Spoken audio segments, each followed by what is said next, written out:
Labdien, dārgais POK.LV skatītāji!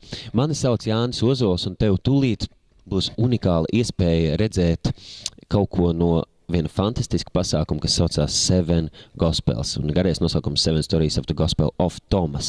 Mēs pašreiz esam ļoti aktīvi redzēt mēģinājumu procesā. Es sēžu uz balta krēsla, kur drīz sēdēs vesels koris un veseli sitam instrumentu grupa ar Rihardu Zaļu, Piksilēm trio pie muzikas instrumentiem. Reku, tur jūs varat apstīties tālumā, tur grimējās Ieva Krēvica mums skaistā.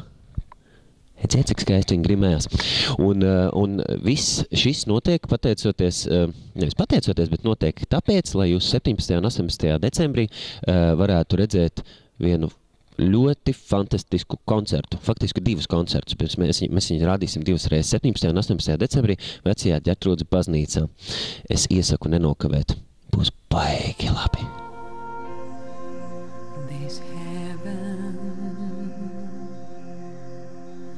Will pass away,